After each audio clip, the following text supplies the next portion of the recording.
Buen jueves para todos y todas. Así empieza una nueva edición central de MBD Noticias en la pantalla de TV Ciudad, ya en la bajadita de la semana y con Natalia Nogués en la coconducción. ¿Cómo andas, Nati? Bien, ¿y tú, Martín? Todo bien. Disfrutando del calorcito en el sur del país, al menos. El norte se debe sentir más en el norte, creo que en el sur, pero hace mucho calor, la verdad, por acá. Una especie de anticipo del verano. Sí.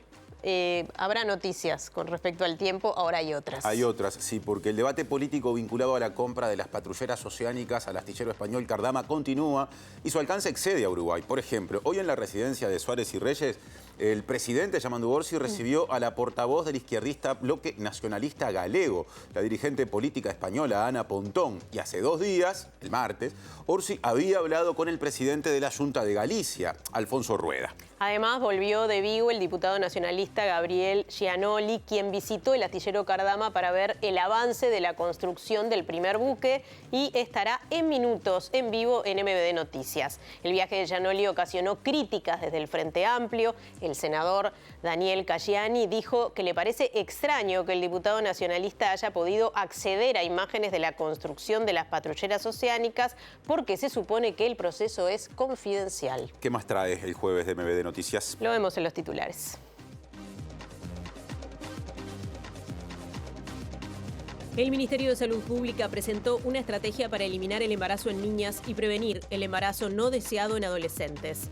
La ministra de Salud Pública, Cristina Lustenberg, planteó como un problema grave que en 2024 se registraron 37 nacimientos en los que las madres eran niñas de 14 años o menos. El Sindicato de Policía Caminera y los sindicatos policiales de Artigas y Canelones se presentaron ante el Ministerio del Interior para saber si sus principales dirigentes fueron objeto de tareas de inteligencia o vigilancia ilegal de parte de la Oficina de Información Táctica, creada en el gobierno pasado y disuelto en este. La Corte Electoral está analizando junto a la Universidad de la República el reordenamiento del cronograma electoral de las distintas facultades, ya que la pandemia produjo un desajuste que ha generado una acumulación de elecciones en poco tiempo. Desde este viernes a las 22 y hasta el domingo a las 23:59 se actualizará el sistema de transporte metropolitano, lo que provocará que algunos servicios no estén disponibles.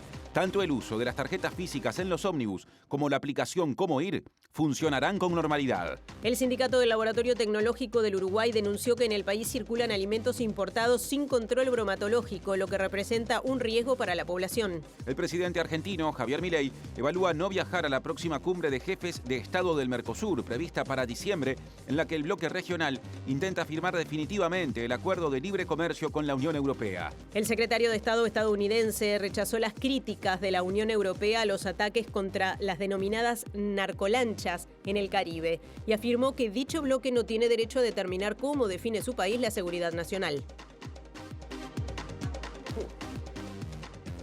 Recuerden que nos pueden ver en vivo en todos sus dispositivos, en tvciudad.uy, a través de YouTube, y también nos pueden escuchar en la radio de la Universidad de la República, uniradio.edu.uy o 107.7 FM. Hora de salir del estudio, Martín. Momento de adelantos desde móviles. Parecía haberse atenuado el conflicto vinculado a la terminal de contenedores del puerto de Montevideo. Y bien digo, parecía. Nos cuenta más desde el primer adelanto de móvil de hoy, Martín Duarte.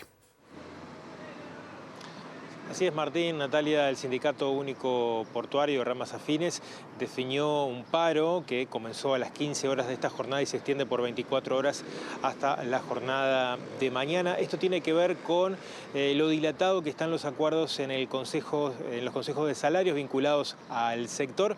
Vamos a estar profundizando en algunos minutos conversando con María Noel Rodríguez, que es delegada nacional justamente del SUPE. Y en otro puerto lejano se construyen 2 lanchas patrulleras oceánicas encargadas por el Estado uruguayo, tema que aborda desde el Parlamento Diego Martini. ¿Cómo te va, Diego? ¿Qué tal, compañeros? Buenas tardes para todas y todos. Así es, directo de Vigo a Montevideo, el diputado Gabriel Gianoli del Partido Nacional, allí en el astillero Cardama, viendo los avances de patrullas, y acaba de llegar. En unos minutos hablaremos con él. Y tenemos otro adelanto desde aquí, desde estudios, de Mariana Abreu, que nos va a contar más detalles de este anuncio que se hizo algunos días sobre esta modificación en la normativa para el control de la calidad de las aguas. Mariana. Sí, ¿cómo andás, Natalia? Bueno, el Poder Ejecutivo actualizó la normativa sobre la calidad de los cursos de agua, incorporando, por ejemplo, las aguas subterráneas al monitoreo, también incorporando determinados indicadores que antes no estaban incorporados en la norma. Estamos hablando de parámetros sobre ciertos metales, ciertos plaguicidas también, microplásticos, y ayornando la normativa sobre contaminación de playas, tomando como referencia recomendaciones internacionales. Así que en un ratito profundizamos sobre este nuevo decreto. Otro adelanto del día, la directora de la Agencia de Regulación de Compras Estatales, Isis Burgués, informó que se impulsan modificaciones para agilizar los procesos de las compras estatales, y el secretario de la Presidencia de la República, Alejandro Sánchez, sostuvo que Uruguay necesita aplicar una mirada amplia de esta política. Tenemos la necesidad de tener una mirada bien amplia en la construcción de la política pública de las compras públicas y en lo que puede desencadenar en nuestra economía, que necesita más desarrollo, más justicia, más transparencia. Hemos incorporado ahora algunos pocos artículos, pero vamos a trabajar fuertemente para la próxima rendición de cuentas poder avanzar hacia una simplificación de los procesos. Ahora desarrollo informativo, estamos comenzando otra edición de MBD Noticias y les contamos de arranque, lo mencionamos en la portada de nuestra edición de hoy, que Ana Pontón, que es la portavoz del Bloque Nacionalista Galego, partido de la izquierda política de la comunidad gallega, que tiene incluso representación en el Congreso de los Diputados de toda España, se reunió con el presidente Yamandu Orsi, con quien intercambió acerca del vínculo histórico entre Uruguay y Galicia y abordó el contrato firmado entre el Estado uruguayo y la empresa gallega, española de Galicia, Cardama. Pontón destacó la tradición de su comunidad en la construcción de barcos de diversa índole y señaló que seguramente Uruguay y la empresa se puedan poner de acuerdo para avanzar. Pues hemos hablado un poco de la actualidad, de lo que está pasando en Uruguay y concretamente pues de la situación que se ha producido en torno a Cardama. Yo le he transmitido al presidente de Uruguay que en Galicia tenemos un sector en la construcción naval que es un sector con muchísima capacidad, con muchísima competencia, que es un sector puntero que lleva décadas construyendo barcos y que desde luego es una apuesta que hay que tener en consideración, y yo espero que en este momento en el que se está produciendo este debate, pues haya una solución que sea satisfactoria para ambas partes, porque yo le he insistido en que en Galicia tenemos un sector naval que es un sector pues que tiene, vamos, un reconocimiento y un prestigio que creo que puede ayudar a Uruguay, y que desde luego creemos que esta es una cuestión que hay que solucionar y que sea una solución que sea positiva para Uruguay y que sea también positiva para nuestro sector naval. Tiene que haber un diálogo que lleve a una solución para que sea beneficiosa tanto para la empresa como para el Gobierno de Uruguay, y nosotros vamos a contribuir en todo lo que esté en nuestra mano para que eso sea posible, ¿no? Creo que hay disposición y creo que es importante pues que todo el mundo entienda que estamos en un momento en el que quizás pues, hay que poner sobre la mesa una alternativa que beneficie a ambas partes. Y el presidente Yamandu Orsi aseguró que el presidente de la Junta de Galicia, Alfonso Rueda, se comunicó con él para interiorizarse de este diferendo con Cardama, pero no para interceder en este asunto. Claro, dijo Orsi incluso que hubiera sido una imprudencia que intercediera en este asunto por considerarlo un tema de negocios y no de relaciones exteriores o internacionales. ¿El presidente de la Junta de Galicia se comunicó con usted para interceder por el tema de Cardama? No, para interceder no. A ver. No. Me preguntó cómo estaba la cosa y que él tenía consideración y que él conocía a la gente. Es lo que tiene que pasar. Estuvo muy bien. Así como hablé también con gente del gobierno español. Son cosas que quería interiorizarse de cómo estaba la cosa acá y qué es lo que había pasado y cómo yo la veía. No mucho más que eso. Le planteó que las empresas gallegas son empresas que tienen una importante digamos, todo el mundo, respaldo para la construcción de las naveras. A ver, no llegó a tanto. Él sí defiende las empresas gallegas y yo sé que los astilleros de Galicia son buenos.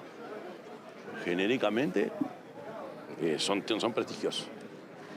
no fuimos al caso puntual. Fue lo suficientemente respetuoso como para no cometer la imprudencia de meterse en un tema que es un tema de negocio y no de relaciones diplomáticas. ¿En qué está la situación? ¿Se está negociando con Cardama justamente? No. Estamos analizando, fue a la justicia y ahora, como en el tema anterior, hay que jugar callado porque hay que ser muy respetuoso y prudente. Hay que ser prudente. ¿Hay un estudio jurídico español trabajando en el tema? Tenemos varios estudios porque hay que desentrañar algunas cosas que hay ahí. No nos olvidemos que es un negocio que está haciendo el Estado uruguayo y nosotros tenemos dos objetivos. Tener la patrullera, tenemos que controlar el mar territorial y lo otro, que el Uruguay no pierda. Y para eso vamos a estar siempre.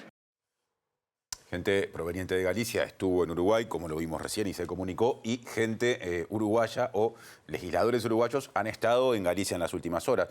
Al caso del diputado del Partido Nacional, Gabriel Gianoli. A propósito de esto, al senador frente amplista Daniel Casciani le resulta extraño que Gianoli haya accedido incluso a imágenes del proceso de construcción de las patrulleras oceánicas en las instalaciones de Cardama en Vigo, en Galicia, España, porque, dijo Casciani, él tenía entendido que era un proceso que se desarrollaba bajo confidencialidad. El senador también confirmó que la interpelación que se llevará a cabo a la ministra de Defensa Nacional, Sandra Lasso, se realizará la segunda semana de diciembre.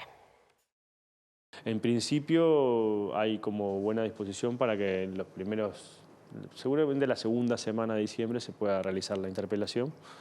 Ayer se presentó formalmente la nota por parte de los senadores, después hay que considerarlo en una sesión en la Cámara de Senadores, pero bueno, creo que vamos a arribar a buen puerto y que por lo menos ahí se pueda realizar esta instancia que promueve, en este caso, el Partido Nacional, creo que es apoyado también por el Partido Colorado, y bueno, seguramente ahí se va a discutir bastante. ¿Cómo se recibe la información que pueda traer el diputado Gianoli, que estuvo allí en Vigo? Es raro, ¿no? Es raro. Es raro que hayan circulado imágenes de una embarcación que se está construyendo que, entre otras cosas, es confidencial, ¿no? Yo no sé si ahí cómo se consiguieron esas imágenes. Lo que no deja de ser interesante es que hayan mandado un chapista a ver cómo andaba el barco nuevo, así que vamos a ver qué nos trae de información. Ahora es el presidente de la Comisión de Diputados. Sí, y que sabe de barco lo que sé yo de física cuántica. Ahora, más allá de eso, ¿usted cree que no se entendió el tema? Porque en realidad no importa si el barco estaba construido o medio construido, el tema era la garantía, creo que era lo que se había definido justamente en el proceso. Varias cosas, sí, varias cosas. La garantía que no existía, cómo se construye ese barco. Pero bueno, para el gobierno, para la bancada del Frente Amplio, lo importante es que haya patrullas oceánicas que estén custodiando el mar territorial, que se termine de dilucidar qué ha pasado con toda esta situación bastante engorrosa y bueno, y que vamos a salir de esto cuanto antes porque también la verdad que no le hace bien ni al Uruguay ni al propio astillero. Pero bueno, es una perla más de este collar de incidentes que hemos tenido. Con Antel Empresas estamos del mismo lado del mostrador. Y Diego Martini está con el diputado nacionalista Gabriel Gianoli, que ya regresó de Vigo y que le va a contar a Diego lo que vio por allí. Sí, así es, compañeros, como informamos, de Vigo a Montevideo, el diputado nacionalista Gabriel Gianoli. Diputado, gracias por estos minutos. Bueno, ¿por qué la intención de ir a Vigo? ¿Por qué visitar el astillero y con qué se encontró allá? Bueno, esto tiene toda una secuencia lógica, que es que la Comisión de Defensa había convocado a la ministra Lasso, producto de que había estado en junio aquí y había quedado de traernos un informe técnico sobre los avances de Cardama. Eso no sucedió y nos comunicó vía mail que no iba a venir a la comisión. Por tanto, nosotros entendíamos plantearle a la Comisión de Defensa viajar como se hace en todas las oportunidades en el Parlamento. Recuerdo el periodo pasado, el Frente Amplio planteó viajar al Congo por nuestro contingente y la problemática que luego estalló. Y bueno, y no tuvimos inconveniente, recuerdo con el diputado Subía en aquel momento y quien les habla, de acompañar y votar que fuera una delegación de dos diputados del Frente Amplio y uno de Cabildo Abierto. Aquí queríamos la mejor versión de la democracia, que fuera un grupo del Parlamento, porque lamentablemente este tema está en dos poderes del Estado. Está en el Poder Ejecutivo y está en el Poder Judicial. Pero por el Parlamento la voz de la ministra no ha pasado y el Frente Amplio me negó la oportunidad de hacerlo. Por tanto, lo hice por mi cuenta como presidente de la comisión. ¿Quiere decir que por su cuenta usted se pagó todos los gastos? Exactamente, yo me pagué los gastos, entendía que era importante hacerlo y poder derribar algunos relatos que son los que les interesan a la ciudadanía. ¿Cuáles son esos relatos? Y bueno, que existe el astillero Cardama, que es un astillero reconocido, que tiene obreros que trabajan y que la UPB se está construyendo. ¿Qué es lo que más le importa al Uruguay para cuidar su mar territorial? Ahora, ¿usted sabe de patrulleros oceánicos? Lo que yo sé de patrulleros oceánicos es lo que uno, después de 6 años de estar en la Comisión de Defensa, como él ha integrado, he sido presidente varias veces y vicepresidente, hemos seguido todo este proceso. Y nosotros lo que tenemos que decirle a la gente es que Uruguay necesita el control de la pesca ilegal, del narcotráfico, y lo tenemos que hacer y es la forma de llevarlo adelante. Para eso están los técnicos que evaluarán. Lamentablemente no logré que los técnicos me dijeran nada. ¿No accedió a los informes confidenciales que tiene el Ministerio de Defensa sobre los avances que señalan que hay un gran atraso? No, no los hemos tenido. Me consta que andan informes en la prensa. No hemos tenido por parte de la ministra ni acceso al contrato ni acceso al informe técnico. Y cuando estuvimos allí tuvimos la oportunidad de, por supuesto, saludar a uno de los oficiales, porque hay un oficial que está allá, y nos comunicó que tenía la orden de no hablar con nosotros, así que hablamos de cosas cotidianas, que él es de la comercial y yo de Millán y Lecó. Y nos saludamos y seguimos. Ahora, usted estando ahí, ¿qué avances pudo ver? Porque lo que se ve es una carcasa, el acero, la parte del acero, digamos que quienes saben, es un 30% de la construcción en general. Bueno, eso es muchísimo más. Yo esos datos me los voy a reservar con el objetivo de que el lunes se lo voy a plantear al directorio de mi partido y a quien le interese, lo mismo en la Comisión de Defensa a mis compañeros, porque entiendo que debe constar en actas esa situación. Ahora, para la gente que nos está escuchando, la OPB entra en el largo del Estadio Centenario. Es ancha como 18 de julio y tiene una altura de 6 pisos de cualquier edificio. Estamos hablando de algo de alto porte, que es lo que se puede observar y analizar. Por supuesto que no me meto con la confidencialidad porque no fui a eso. Entiendo que es confidencial y entiendo que las partes se tienen que entender para que esto continúe, que es lo que le interesa al país, que se construya las OPB, que todos las quieren, que Fernández Huidobro reclamaba por ellas, y que por distintas razones, bueno, el gobierno de Luis Lacalle Pou las echó a andar. Recuerden que Javier García propuso una comisión de todos los partidos que integró Joel Rodríguez, el actual subsecretario, y luego se retiró. Las imágenes difundidas, ¿la filmó usted? Porque también entiendo que son confidenciales. Bueno, confidencial, filmar eso desde la puerta de un astillero que está abierto, que pasan los turistas y filman para adentro, que hay periodistas que han filmado con drones, que yo desde la puerta del astillero, un astillero que es enorme, que tiene muchos barcos en construcción, no me parece que vulnere ninguna confidencialidad porque lo podés hacer tú en este momento si viajaras a Cardama. Pero esa filmación, ¿quiere decir que usted no entró? O sea, que estuvo siempre... Entré y recorrí todo, por supuesto. Sí, yo entré, recorrí todo, incluso estuve recorriendo otras patrulleras que están allí construidas por Cardama. ¿También de estas características? Bueno, son más de medio ambiente, pero con las mismas características y que en realidad no tienen el armamento puesto porque el armamento se lo pondría el estado de referencia, que en este caso es Senegal. ¿Qué le responde a las declaraciones del senador Casciani del Frente Amplio que dijo que usted era un chapista o que no sabía del tema? Bueno, Casciani, que diga lo que quiere, ofende quien puede y no quien quiere.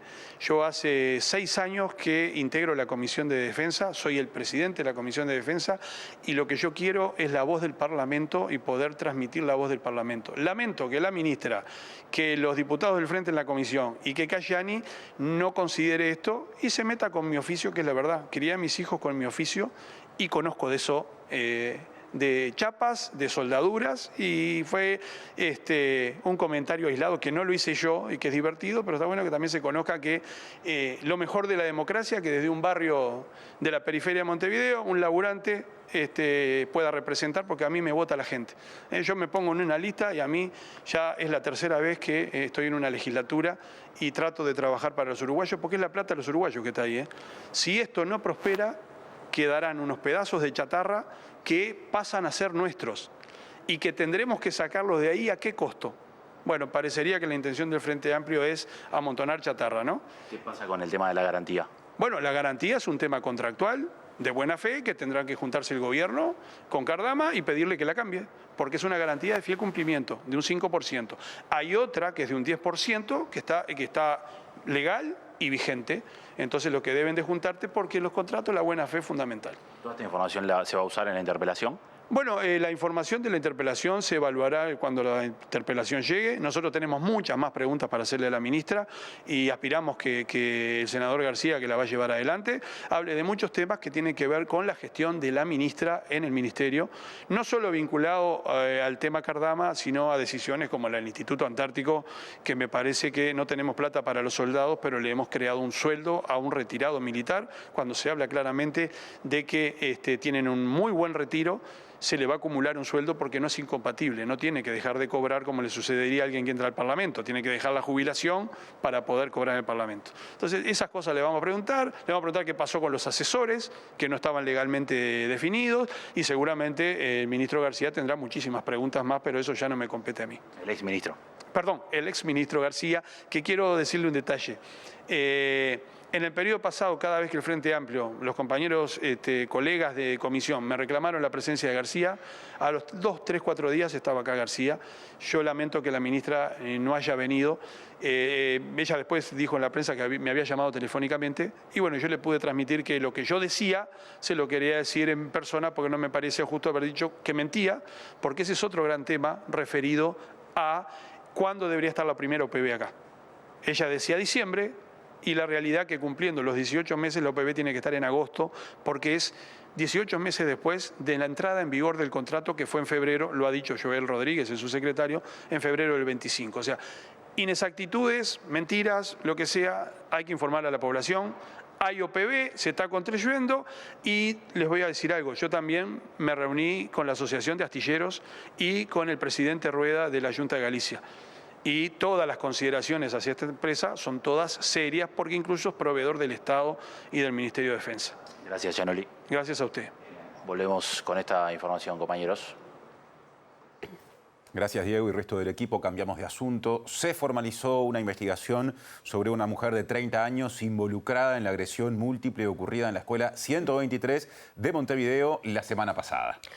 Se la acusa de 2 delitos de violencia privada, uno de lesiones personales agravado, agresión al personal del centro educativo y omisión a los deberes inherentes a la patria potestad. Los delitos de violencia privada que sucedieron el 5 de noviembre fueron contra una maestra y una directora del centro de estudios. Según informó la Fiscalía, la jueza dispuso como medida cautelar la prisión domiciliaria total de la imputada, quien debe usar tobillera, y obtuvo una autorización para salir a trabajar de lunes a viernes de 7 a 15 horas. Además, se dispuso la prohibición de acercamiento o comunicación con las víctimas y testigos y la prohibición de acercamiento a la escuela en un radio de 500 metros.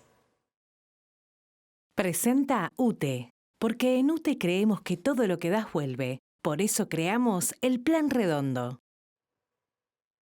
Bueno, y ahora vamos al contacto con Martín Duarte. Nos hizo un adelanto hace algunos minutos sobre este conflicto que se retoma por parte del sindicato portuario. ¿Qué es lo que pasó, Martín? Gracias, Natalia. Vamos a hablar de las características de esta paralización definida para la jornada de hoy, que se extenderá hasta las 15 horas de mañana en los sectores privados, justamente operadores del puerto. Estamos con María Noel Ramírez, es delegada nacional del SUPRA, justamente para hablar de las características que tienen otro desencadenante al conflicto que se cerraba 2 semanas atrás. Gracias por recibirnos en primer lugar, María Noel. ¿Cuáles son las características y qué llevó al Sindicato Único Portuario, definir esta paralización del día de hoy?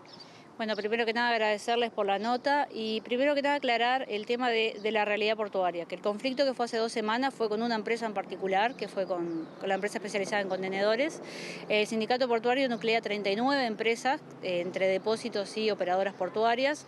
Entonces, resaltar que este conflicto en realidad es por el no avance del Consejo de Salarios, que el Consejo de Salarios lo iniciamos en julio. En julio de este año tuvimos varias reuniones en las que nosotros no vemos avances en el punto neurálgico, que son la solicitud de los 13 jornales. ¿Qué quiero decir con esto? En esta plataforma nosotros no estamos haciendo mayor hincapié en lo que es la parte económica, sino más bien en pedir estabilidad laboral a los trabajadores y trabajadoras portuarias. En el conflicto que fue hace pocas semanas, mucho se nombraba del tema de cuánto gana un trabajador o una trabajadora portuaria. siempre refiriéndose a una sola empresa, pero desconociendo que a nivel portuario tenemos más de un 30% de trabajadores que no llegan a 12 jornales y que desde 2019 hasta acá, que fue cuando se firmó un convenio colectivo, un convenio con el Senave, donde se estableció un sistema escalonado para varias empresas del rubro portuario, donde se pagan entre 5, 9 y 13 jornales. Muchas empresas utilizaron ese sistema escalonado para precarizar y para generar mayor eventualidad en lo que es el rubro portuario. Claramente con consecuencias en la seguridad social, porque ese convenio solo estableció que se le pagaba la cuota mutual del mes trabajante, y el mes que trabaja y el siguiente, pero se desconocía seguro de paro, despidos y otros beneficios que implican lo que es seguridad social. Y así también relacionado con la capacitación y la seguridad dentro del puerto. Entonces nosotros en este Consejo de Salario lo que venimos pidiendo desde julio hasta ahora es que los empresarios nuevamente se abra ese convenio y llegar a un mínimo que es un piso de 13 jornales asegurados para los trabajadores y trabajadoras portuarias. Claramente no desconocemos que hay empresas que al día de hoy tienen operativas excepcionales, que tienen otras características y eso no lo desconocemos y pedimos a los empresarios que podamos generar una cláusula para contemplar esas excepcionalidades. Pero al día de hoy seguimos sin tener respuestas para poder trabajar en ello y negociar. ¿Por qué se definió ir por los 13 jornales? Cuando recibimos los lineamientos del Poder Ejecutivo, los lineamientos se basan en 200 horas que entendemos, o cualquier persona de cualquier rubro debería poder tener 200 horas en su mes que trabaja, ¿verdad? Pero en la realidad portuaria no es así. La mayoría no, pero más del 30% no llega a 12 jornales al mes. ¿Cuántos trabajadores hay involucrados? Y incluso para que el televidente le quede claro cómo es la operativa de algunas empresas, tú decías hay más de 39 en el sector, ¿cómo se van eligiendo la cantidad de jornales que realiza un trabajador que, como tú decías, están exigiendo un mínimo de 13 para garantizar un piso salarial, ¿no? Exactamente, un piso salarial que es generarle la mínima estabilidad laboral a una persona para que, contemplando un trabajo digno. Acá hay que separar que nosotros estamos en dos mesas, una es operadores portuarios, otra es depósito portuarios y extraportuario. En depósito la mayoría de los trabajadores y trabajadoras son mensuales. Tenemos pocas empresas que al día de hoy tienen este sistema mixto o sistema eventual y como dije al principio hay empresas que mal utilizan este sistema para precarizar o para vulnerar derechos laborales. En la parte de operadores portuarios y terminales ahí es más complejo porque hay algunas operativas que a veces viene un buque, trabaja 3 días y después esa empresa tiene otro buque a la semana o por eso ahí es donde se genera más la diferencia de jornales. Hay muchas empresas que ya lo están pagando los 13 jornales porque con convenios bipartitos hay varias que ya lo tienen y ya lo han logrado. Por ejemplo, las empresas de contenedores ya lo tienen porque en el convenio hecho ya está. Pero después tenemos otras empresas que por más que entendamos que lo pueden pagar, no lo hacen con el objetivo de precarizar y vulnerar derechos de los trabajadores. Y eso es lo que apuntamos. Y esto incluye, voy a tirar un aproximado de unas 700, 800 personas que al día de hoy no tienen esta estabilidad laboral dentro del puerto.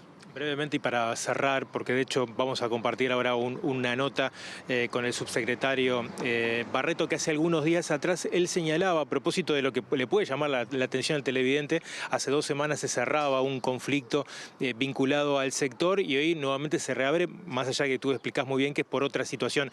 Pero él decía que estuvo, de alguna forma, se le dio una mala conclusión, estuvo mal cerrado. ¿Coincidís con esa definición? En realidad, como dije al inicio, está bueno la aclaración, está bueno separar, porque con el conflicto anterior lo que salía a la opinión pública es el puerto está parado. No, en el conflicto anterior estaba parado una sola empresa. Y yo, como les estoy comentando, tenemos más de 39 empresas en el rubro portuario y está bueno tenerlo presente y está bueno entender cómo funciona la operativa portuaria. Yo lo que entiendo es que se logró un objetivo en el conflicto anterior de generar una comisión que trabaja en el tema de productividad, de salud y de condiciones laborales, que no solamente es para esa empresa, sino también específica para el rubro portuario. Pero eso es en el conflicto con Catón Natí y del sindicato de Catón Natí. En Consejo de Salarios nosotros tenemos que velar por las garantías para todo el rubro portuario. Entonces ahí nosotros tenemos, como bien dije, tenemos muchas empresas que ya al día de hoy tienen esa estabilidad, ya pagan los 13 jornales, pero no podemos desconocer que tenemos un grupo de trabajadores que supera el 30%, que al día de hoy no llegan a fin de mes y a veces no llegan al salario mínimo nacional. Gracias por estos minutos, es muy amable. La integrante delegada nacional del Supra, explicando la situación y este paro que se extiende hasta mañana a las 15 horas. Y yo hacía referencia a estas declaraciones, son del 5 de noviembre, conversando en el lado B, el subsecretario Hugo Barreto se refirió al conflicto, al cierre en aquel momento de lo que había sido, como bien explicaba María Noel, la conflictividad que se había presentado en torno a la utilización de un nuevo software en la terminal portuaria, y hacía referencia a las debilidades de ese acuerdo que se había alcanzado en aquella instancia.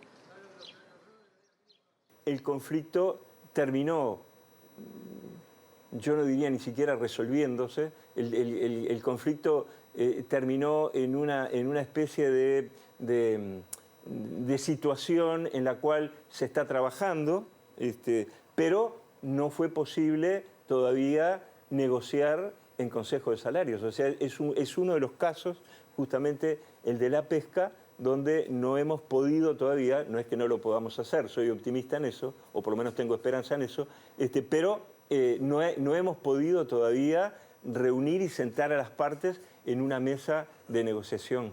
Quiere decir entonces que la salida no fue buena. No fue buena desde el ángulo, diríamos, de la salubridad de las relaciones de trabajo en el sector. Cuando se trabaja no es necesariamente una forma de solucionar el conflicto. El conflicto existe porque está mal solucionado. Bueno, gracias a Martín y equipo por esta información amplia. Ahora vamos a cambiar de asunto, pasamos a temas vinculados a la salud.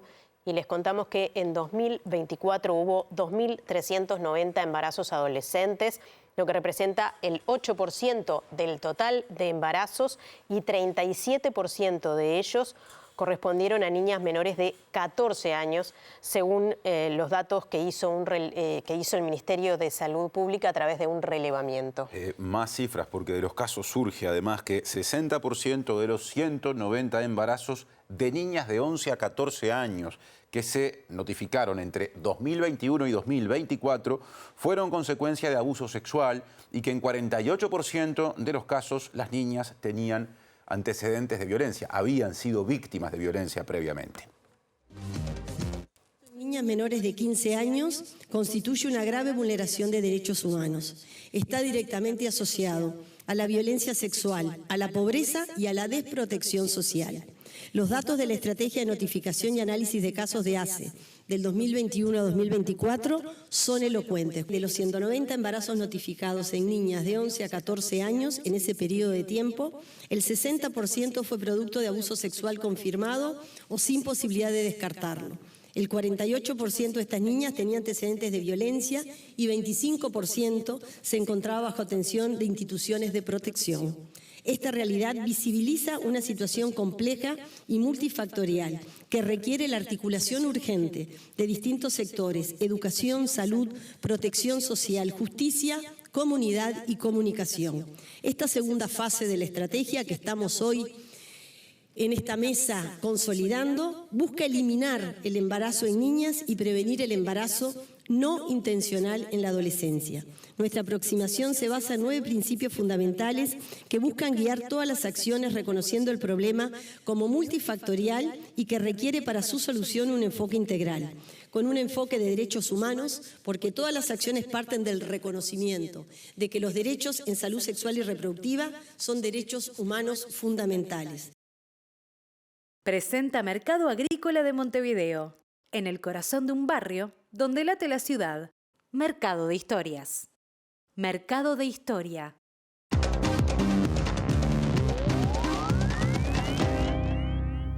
¿Qué tal? Buenas noches. Abrimos el capítulo internacional hablando de los problemas que enfrenta el Mercosur y la preocupación que existe con respecto a la posible ausencia del presidente argentino Javier Milei en la próxima cumbre que se va a desarrollar en Brasil, en Foz de Iguazú, en el mes de diciembre. La Casa Rosada todavía no ha confirmado la presencia de Milei, quien, dicho sea de paso, ya anunció que tampoco va a participar del G20 en Sudáfrica, tal vez alineado con la posición del presidente Donald Trump, que que dijo que era un disparate que se hiciera en ese país la cumbre del G20 y que anunciara también que no iba a estar presente. Pero en el caso concreto de lo que respecta al Mercosur, esto genera preocupación, no solamente por el enfrentamiento que existe en alguna medida con el presidente brasileño Lula da Silva, sino porque se entiende que sería una muy mala señal que justamente no participe de un evento donde se firmaría eventualmente el acuerdo final de libre comercio con la Unión Europea. A esto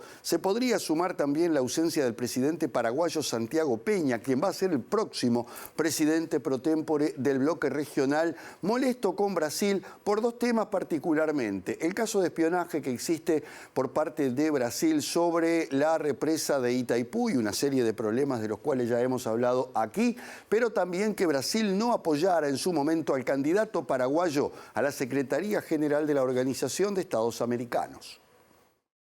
A poco más de un mes de la cumbre del Mercosur crece la incertidumbre sobre la presencia del presidente argentino Javier Milei, mientras que desde la Casa Rosada evitaron confirmar la asistencia del mandatario, que ya decidió no participar en el G20 en Sudáfrica, pero afirmaron que la definición sobre su viaje a Brasil se tomará más cerca de la fecha. El encuentro previsto para el 20 de diciembre podría marcar la firma definitiva del histórico acuerdo comercial entre el Mercosur y la Unión Europea, tras más de 2 décadas de negociaciones, donde el presidente brasileño Lula da Silva, anfitrión y titular pro tempore del bloque regional, prepara el escenario para anunciar la concreción del tratado.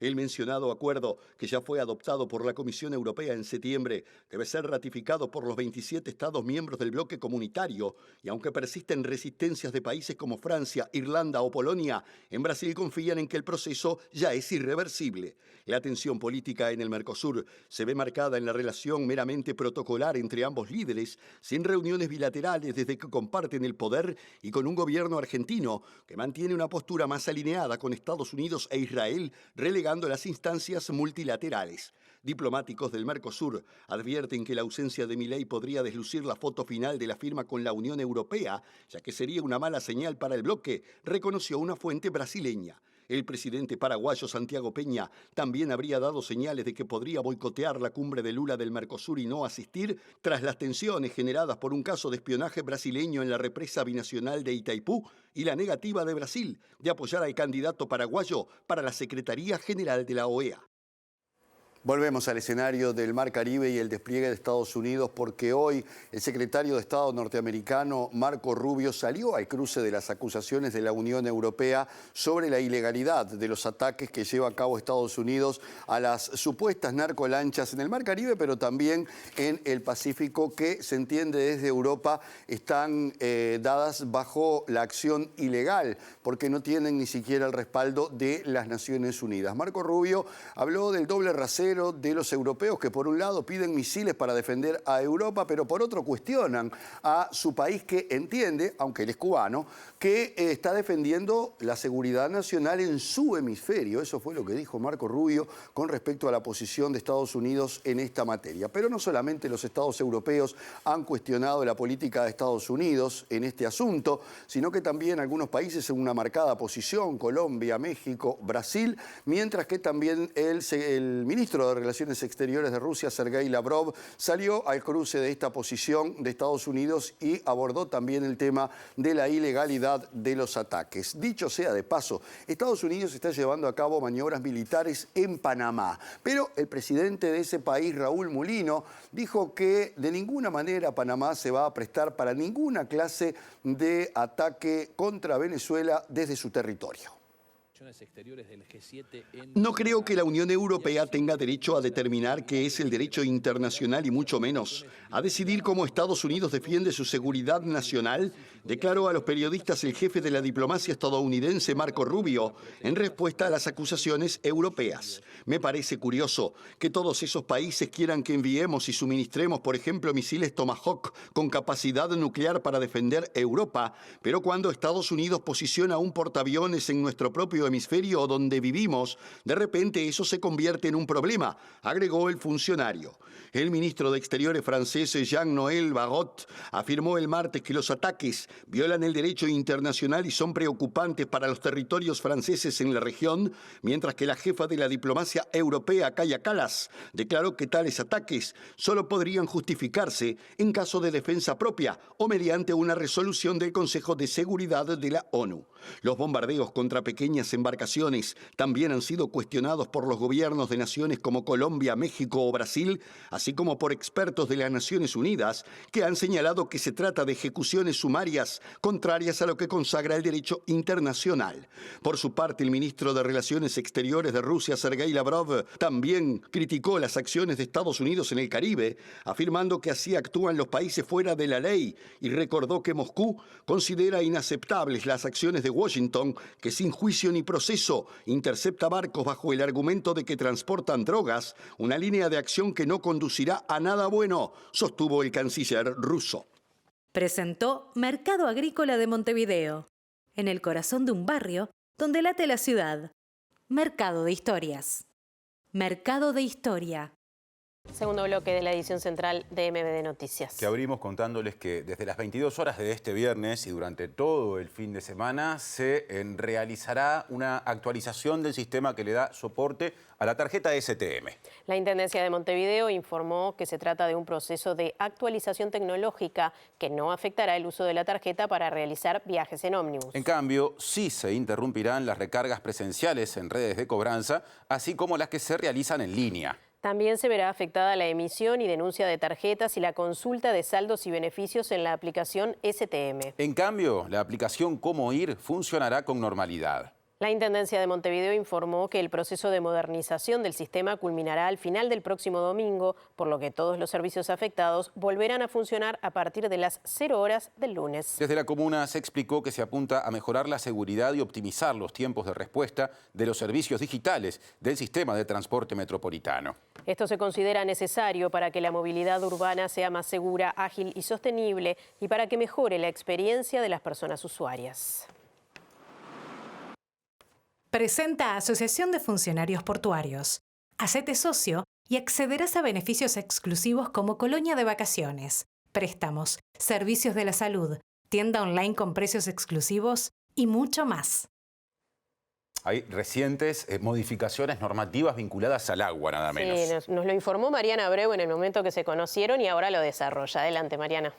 Sí, porque el Poder Ejecutivo, como decíamos, actualizó la normativa sobre la calidad de los cursos de agua de nuestro país. Lo hizo a través de un decreto que se firmó recientemente que sustituyó uno bastante viejo de 1979 y es una norma bastante extensa que tiene más de 80 artículos que regulan diferentes puntos de vista sobre la temática, pero básicamente podemos destacar 3 líneas fundamentales. Una es la incorporación de las aguas subterráneas a lo que es el sistema de controles y mediciones. Actualmente se miden diferentes parámetros en aguas superficiales. También se van a incorporar mediciones de sedimentos y una serie de parámetros sobre presencia de indicadores que actualmente no están contemplados en la normativa. Por ejemplo, microplásticos, presencia de estos pequeños partículas de plástico que pueden resultar contaminantes, también algunos metales, plaguicidas que no estaban contemplados. Y en tercer lugar hay un ayornamiento de la normativa sobre contaminación de playas y se utilizan referencias internacionales. Vamos a escuchar a Alejandro Nario, quien es el director nacional de Calidad y Evaluación Ambiental del Ministerio de Ambiente. Incluye una actualización de las sanciones y sobre todo amplía el ámbito de aplicación. Aquel viejo decreto del 79 estaba pensado solo para industrias y bueno, ahora hay un montón de actividades de tambo, feedlot, invernáculos de gran porte, aeropuertos, un montón de actividades que generan efluentes y que no eran industria y que no estaban alcanzados por la norma, ¿no? Otro parámetro también que es importante es incorporar un parámetro de bañabilidad La vieja norma tenía únicamente a coliformes fecales como indicador de contaminación fecal, que no es un buen indicador, la OMS ya lo había planteado. Estuvo en la discusión el verano pasado, ahí sumamos indicadores más específicos como enterococos o el E. coli, que hay que empezar a monitorear en las playas, y bueno, estamos trabajando con las intendencias costeras. Ahí el valor depende si es sobre agua salada o agua dulce, pero bueno, son parámetros más modernos para el control. También incluimos la contaminación de la arena que antes no estaba, tomamos los parámetros de la OMS y genera un marco de trabajo con las intendencias para cumplir con esos parámetros, ¿no? El Uruguay cuenta con una red de monitoreo de playas coordinada por el Ministerio de Ambiente, que los valores se publican en el Observatorio Ambiental Nacional y bueno, algunas intendencias en sus propios portales. O sea que la información está, se incluye para el sistema de alertas, en este caso cianobacterias, pero también bueno, estamos evaluando en el caso de que haya contaminación fecal por arriba de los valores establecidos, también que haya una alerta a la población. Bueno, nos quedamos justamente recordando algunos de los sucesos que se marcaron el verano pasado, que tenían que ver justamente con la contaminación del agua de las playas en Montevideo. ¿Qué pasa con esto ahora, Mariana?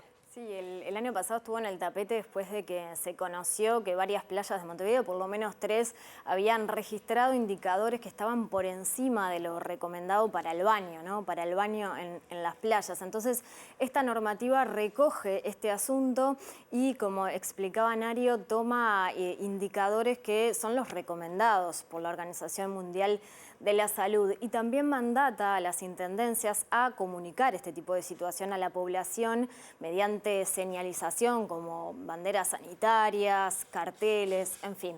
Y lo otro que hay que tener en cuenta es que esto empieza a regir a partir de 2 años de publicado el decreto. Es el plazo que el Ministerio de Ambiente, el que el Poder Ejecutivo da para que bueno, se empiecen a hacer este tipo de mediciones y se incorporen cambios también en relación a los resultados que se pretenden. Como decíamos, el capítulo de aguas para recreación es solo uno de todo lo que implica esta ley, que es bastante extensa. Vamos a escuchar a Carla Krug, quien es académica bioquímica y doctora en Ciencias de la Vida, además de docente de la UDELAR. Ha habido un cambio drástico, exponencial, diría yo, de intensificación de los usos del suelo y del agua.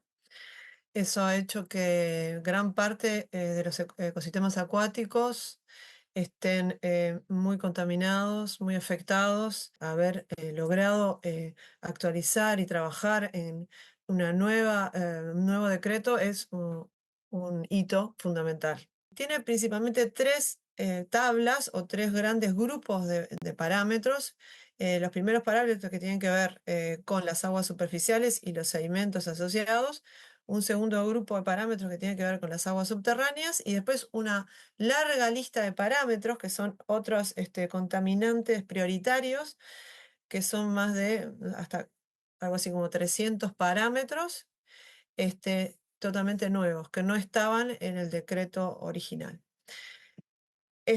Dentro de esa gran lista de nuevos parámetros incluye, por ejemplo, plaguicidas. Muchísimos plaguicidas, varios plaguicidas, más de 100, pero que no logran alcanzar los más de 1500 sustancias activas que actualmente se utilizan en Uruguay, que están permitidas. Hay muchas variables que en Uruguay aún no tenemos la capacidad de medir, que son extremadamente caras, y que si quisiéramos controlarlas a todas en el agua, tendría que ser una inversión extremadamente alta. Es mi percepción que el pasar de esto a algo práctico está muy lejos de ser real. ¿Y cómo se realiza actualmente, Mariana, el monitoreo del agua? Bueno, hay varias instituciones que hacen este tipo de controles. El Ministerio de Ambiente, por supuesto, es una, lo hace a través de sus equipos y también en convenio con otros organismos como la Universidad de la República.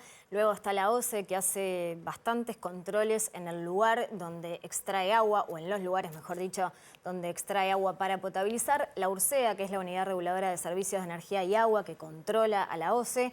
Y luego instituciones educativas, pero ya con fines académicos, no tanto de contralor. Y ahí lo que decía Carla Krug es que la frecuencia de estos monitoreos según su percepción, es baja. Ponía el ejemplo de la cuenca de la Laguna Merín, que es una cuenca extensa en donde el Ministerio de Ambiente realiza aproximadamente en 15 puntos de esta cuenca, 1 o 2 veces por año, mediciones. De esos 15 puntos, solo en 5 se miden plaguicidas específicamente.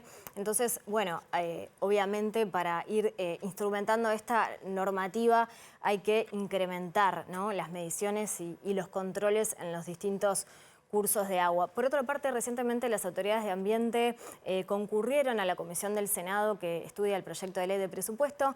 Le consultamos a Edgardo Ortuño, ministro de Ambiente, si esta norma venía acompañada de presupuesto concreto en el proyecto de ley. Nos dijo que no, pero las expectativas de las autoridades de ambiente es que en futuras rendiciones de cuenta se puedan ir incorporando más presupuesto para, por ejemplo, decía Ortuño, mejorar la tecnología con la que se hacen las mediciones, incorporar inteligencia artificial, por ejemplo, drones para con la vista aérea poder ir controlando los cursos de agua y sobre todo también agregar más funcionarios capacitados para este tipo de tareas. Recordemos que en el Ministerio de Ambiente hay menos de 600 personas que cumplen tareas para la cartera, solo o un poco más de 300 son funcionarios presupuestados públicos, el resto son contratos a término por proyecto, también hay pasantías, pases en comisión. Entonces, bueno, uno de los desafíos es ir incorporando más personal en la medida que el Ministerio de Ambiente también ha agregado nuevas funciones y nuevas áreas para fiscalizar, ¿no? Entonces vamos a ver cómo se va a ir instrumentando toda esta normativa que es bastante ambiciosa en lo que refiere al control de la calidad del agua. Bueno, muchas gracias, Mariana. Obviamente que lo irás siguiendo y nos irás informando. Y del control del agua pasamos al control de los alimentos. Eso sí. Y atentos, porque el Sindicato del Laboratorio Tecnológico del Uruguay denunció que en el país circulan alimentos importados sin control bromatológico, lo que representa un riesgo para la población. Esta reducción en la cantidad de análisis que desarrolla el LATU se empieza a dar a partir del año 2022.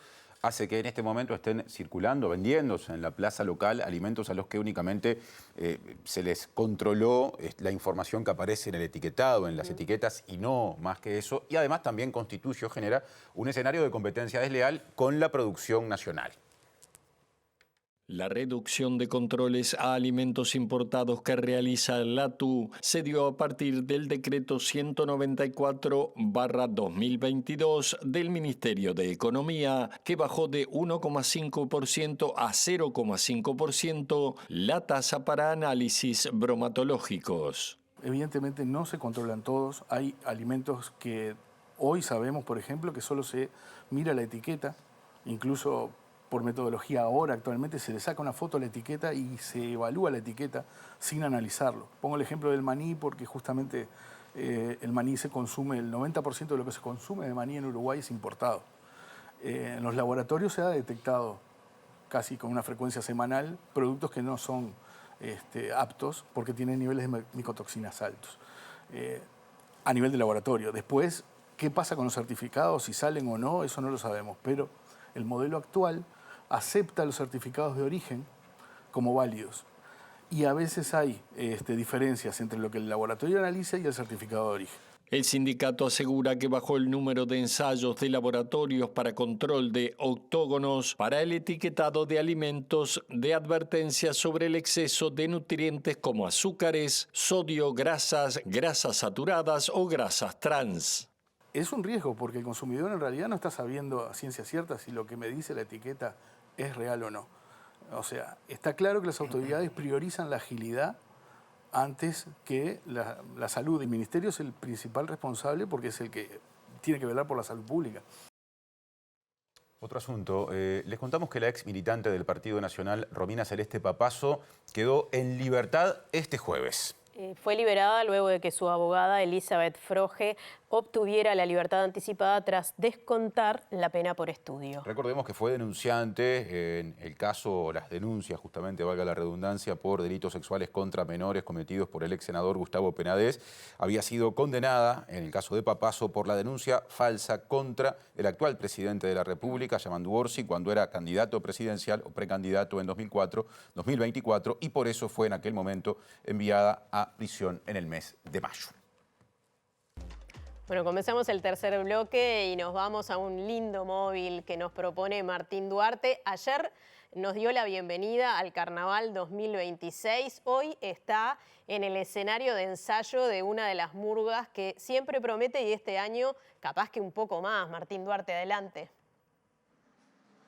Yo creo que desde el mes de mayo, cuando se empezó a rumorear en aquel momento, ¿no?, en la vuelta de la falta del carnaval, y nos fuimos integrando, bueno, los componentes, ¿no? Es una mezcla, si se quiere, de hasta 5 generaciones, ¿no?, de distintos momentos de la falta que conforman este collage que hoy van a presentar en el Teatro de Verano.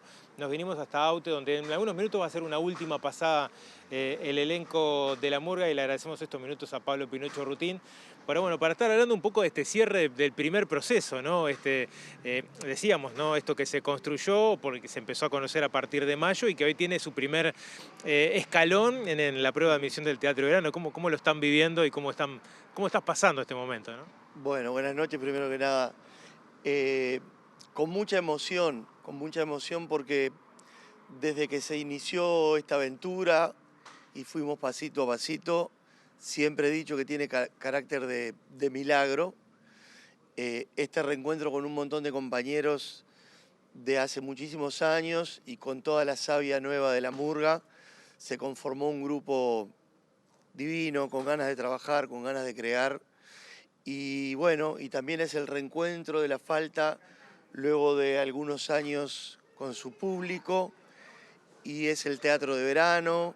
Entonces se juntan muchas cosas que hacen que hoy sea una noche muy particular. ¿Con qué faltas se van a encontrar? Yo hablaba de esto de lo intergeneracional, porque hay componentes que han pasado por distintas etapas. Está el caso tuyo con Pitufo, que bueno, formaron parte de aquel elenco del 88-89 con esos 2 primeros premios, pero hay gente que está del principio, como el caso del Zurdo, ¿no?, que es uno de los fundadores de la falta. Luego Alejandro Balvis, que estuvo más en los 90. Hay como un collage interesante de generaciones, y las gurisas que están integrando también la cuerda, ¿no? Sí, yo creo que con la falta de siempre, yo tengo más años de espectador de ver a Falta y Resto que de salir con Falta y Resto, y siempre lo he dicho, es una murga transgresora que ha pateado puertas, y siempre agradecí eso, y creo que la falta tiene una esencia libre, y en este espectáculo la sigue teniendo, porque bueno, los textos del Flaco Raúl tienen un perfil, una identidad muy propia de la murga Falta y Resto. Entonces, más allá de que obviamente el paso de los años va ayornando los espectáculos de murga, creo que es la falta de siempre. ¿Por dónde va a pasar la transgresión de este carnaval, o por lo menos de lo que van a mostrar hoy? Bueno, no tenemos para la prueba nada que... Es decir, nada de esas cosas que uno cree que desafía un poco las reglas de lo que es la murga, de lo que es el género. Sí, estamos intentando crear los otros 25 minutos, o sea, venimos como en paralelo.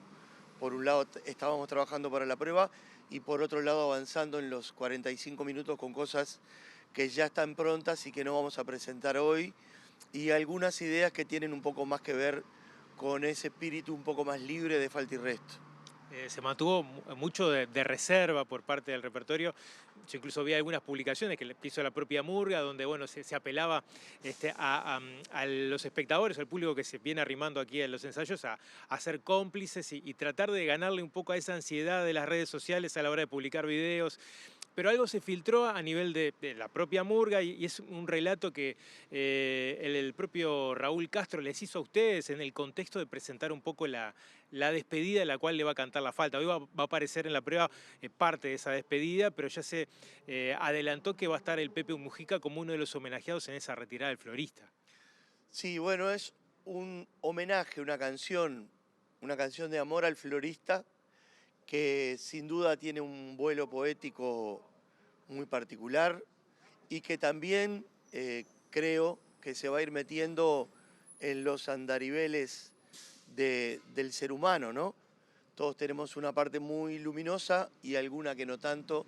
Creo que la despedida va a terminar cantándole al gran hombre que fue Pepe Mujica, con todas sus contradicciones como todos tenemos.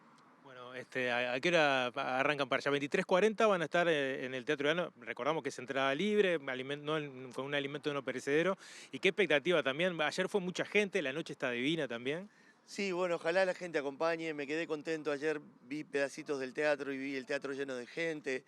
Y la sensación de que empezó Carnaval nuevamente y que estoy nuevamente participando de esta fiesta y saldremos de acá 9 y poco de la noche. Yo creo que estamos deseando llegar ahí y estar con toda la barra. Muchas gracias por estos minutos. Gracias a vos, Martín. Bueno, Pablo Pinocho Urrutín, en esta previa, de hecho van llegando de a poquito los componentes aquí al club para hacer esa última pasada y recordar que desde las 20:30 la prueba de admisión allí en el Teatro de Verano con entrada libre y 23:40 está previsto que suba Falta y Resto hoy en el cierre de la jornada.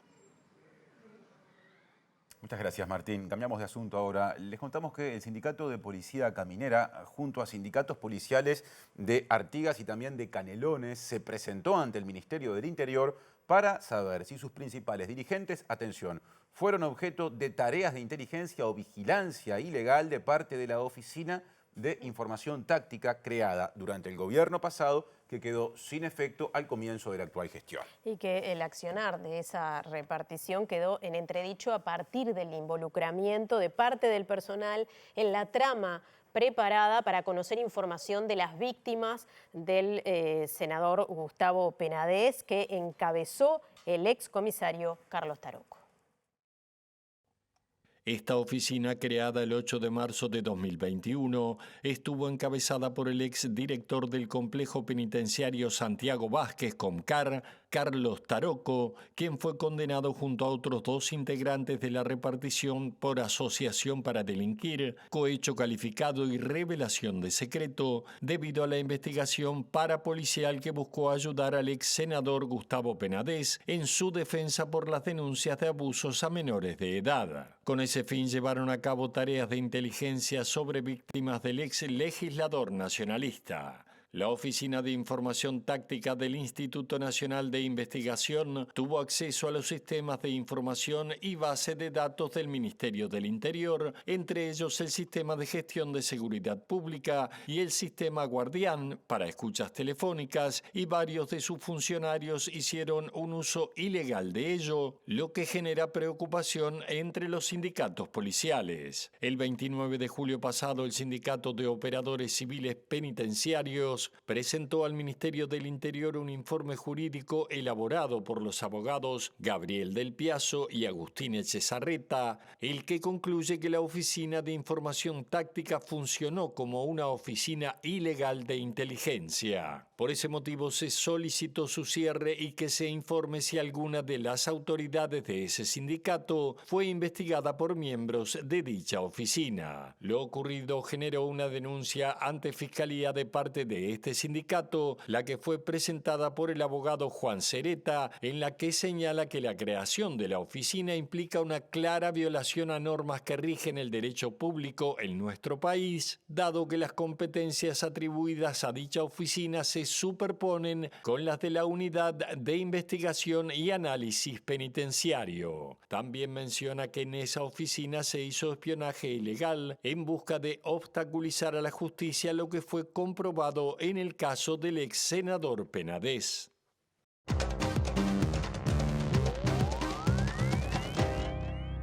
Bien, retomamos el tema internacional hablando de la economía argentina, porque la vocera del Fondo Monetario Internacional, Julie Kozak, elogió la ayuda que Estados Unidos le dio al vecino país, pero dijo que todavía no es suficiente y que la necesidad de acelerar los esfuerzos para acumular reservas es fundamental para la economía argentina. Sin embargo, dijo que el swap con el que Estados Unidos ha asistido a la economía argentina, bueno, no va a ser suficiente como para que pueda encarar algunos vencimientos que tiene la economía del vecino país, pero se mostró optimista en la medida en que la inflación siga bajando y el gobierno argentino pueda mantener la regla fiscal. La vocera del Fondo Monetario Internacional, Julie Kozak, aseguró que es prematuro afirmar que el swap de 20.000 millones de dólares acordado entre Argentina y Estados Unidos permitiría cumplir con la meta de reservas del Banco Central, acordadas en el programa vigente con el organismo multilateral de crédito. Lo que puedo decir es que sería prematuro de mi parte comentar si se cumplirá el objetivo en el futuro, pero lo que también puedo agregar es que en nuestras discusiones con las autoridades hemos enfatizado la necesidad de acelerar los esfuerzos de acumulación de reservas para ayudar a gestionar mejor la volatilidad y fortalecer aún más la confianza del mercado, sostuvo la funcionaria. Kozak dijo que la creciente mejora en las condiciones del mercado presentan una ventana de oportunidades para que las autoridades fortalezcan las políticas macroeconómicas, consoliden la estabilidad y aceleren la acumulación de reservas. Desde la aplicación del programa de ajuste, el gobierno de Milei logró cumplir con las metas de emisión monetaria y déficit fiscal, pero debió pedir un perdón o waiver al directorio del fondo respecto a la obligación de consolidar las reservas del Banco Central. En este contexto, el salvataje financiero del Tesoro de Estados Unidos permitió evitar una crisis en los mercados, respaldo político que significó la firma de un swap por 20.000 millones de dólares firmados entre el Banco Central y el Tesoro de Estados Unidos. El swap sirvió para ejecutar el último pago de 800 millones de dólares al Fondo Monetario Internacional en concepto de intereses de la deuda, y en el Palacio de Hacienda de Argentina no se descarta que se pueda utilizar en las próximas obligaciones con el organismo multilateral. Miles de desplazados, decenas de palestinos muertos, rotura de infraestructuras, quema de olivos y otras cuestiones son las que vive la Cisjordania ocupada desde hace muchísimos años, pero se ha incrementado este tipo de ataques por parte de los colonos israelíes desde el 7 de octubre. El punto ha llegado a tal nivel que ha preocupado al propio secretario de Estado de los Estados Unidos, Marco Rubio, luego que ayer una mezquita fuera incendiada y se escribieran consignas antiárabes y antimusulmanes por parte de los colonos israelíes, apoyados por el ejército de Israel, que vienen cometiendo toda clase de atropellos contra la población palestina. Esto ha sido denunciado por Naciones Unidas, pero también por otros organismos que han cuestionado la política de terror que aplican los colonos israelíes, que siguen expandiéndose en la Cisjordania ocupada sin solución de continuidad, creando un caldo de cultivo realmente grave en esa zona de Palestina. Por otra parte, también se ha acusado al gobierno de Israel de atizar y apoyar estas actitudes de los colonos israelíes sin solución de continuidad. La mezquita Haya Amida en el centro de Cisjordania amaneció este jueves en llamas, en medio de una espiral de violencia impulsada por colonos israelíes en territorio palestino, informó la agencia oficial de noticias Wafa. La administración palestina detalló que los atacantes arrojaron materiales inflamables en la entrada y también escribieron eslóganes racistas hostiles hacia los árabes y musulmanes en las paredes del templo. El Ministerio de Asuntos Exteriores palestino solicitó en un comunicado una acción internacional urgente para proteger los lugares religiosos del terrorismo de los colonos israelíes, tras expresar su condena al ataque incendiario del que responsabilizó plena y directamente al gobierno de Israel. La cartera de Exteriores condenó que la continua impunidad de la que gozan los colonos constituye un claro incentivo para la repetición de tales ataques, cuya última oleada inquietó al secretario de Estado de Estados Unidos, Marco Rubio. El último reporte de la ONU, publicado el 12 de noviembre, señala que en el norte de Cisjordania las fuerzas israelíes continuaron operaciones a gran escala en ciudades, pueblos y aldeas, dentro de lo que ha llamado la crisis de desplazamiento más larga y extensa en Cisjordania desde 1967 y que comenzó en enero de este año. Durante la última semana, las fuerzas israelíes asesinaron a 4 palestinos, entre ellos 3 niños en Cisjordania, para un total de 45 desde enero del 2025, periodo en el cual 45 palestinos, incluidos 7 niños, resultaron heridos, 30 por colonos y 15 por las fuerzas del ejército de Israel. Último bloque de la edición central de MBD Noticias. Volvemos o retomamos la cuestión de las elecciones universitarias. Por un lado, les contamos que la Federación de Estudiantes Universitarios del Uruguay, la FEU, realizó una evaluación positiva de los resultados. Se subraya justamente desde esa corriente que en algunas facultades, en algunos servicios se duplicó la votación y que en otras consideradas estratégicas la FEU mantuvo la representación que tenía o que tiene todavía resultante de las elecciones anteriores. Además, Elena Scotti, dirigente de la FEU, adelantó a MBD Noticias que en el marco de la discusión presupuestal concurrirán al Parlamento las y los estudiantes el próximo miércoles, cuando las autoridades de la Universidad de la República comparezcan ante la Comisión de Presupuestos integrada con Hacienda del Senado.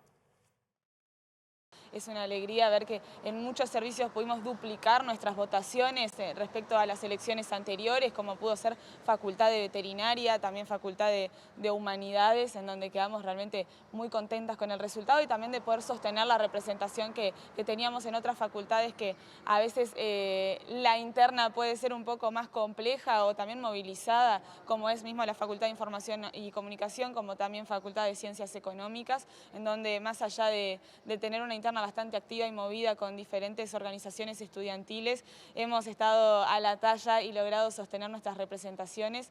Así que el balance que hacemos muy preliminarmente, porque hoy también se van a seguir escrutando algunos votos que quedaron o bueno, revisando datos con la Corte, es una primera alegría y es una mañana que la valoramos positiva en esto de que el estudiantado eligió apoyar a la Federación e incluso pedía apoyar a las listas de la Federación. La representación en los consejos de facultad impacta directamente en el funcionamiento cotidiano de la facultad, incluso en que puedan seguir con su rumbo y que no se tranquen las cosas, en poder garantizar un quórum, en poder llevar propuestas de formación de estudio, y eso bueno, lo logramos y lo vamos a seguir logrando estando en los consejos de facultad, que son 3 lugares por estudiante y en la gran mayoría, si no tenemos los 3, tenemos 2. Y desde la corriente gremial universitaria, la CGU, consideran que fueron muy buenas estas elecciones universitarias en los 3 órdenes. Destacan que las listas de la CGU tuvieron un aumento en su votación y también hacen la lectura de que esto refleja disconformidad con la línea política de la FEU. Todas las facultades en las que participamos hemos crecido en cargos y en votos. Y bueno, por ejemplo, la frutilla de la torta fue Economía, que ganó ayer por primera vez en Estudiantes, que más de 94 años siempre estuvo la FEU al mando de la representación estudiantil. La verdad que quedamos muy conformes. En muchas facultades empezamos a ocupar espacios que no teníamos, en AGC y en claustro. Crecimos en muchas facultades en las que estamos hace muy poco tiempo. En medicina retomamos después de mucho tiempo de no estar. Tenemos consejero estudiantil y llegamos a la AGC también, se aumentó en el claustro.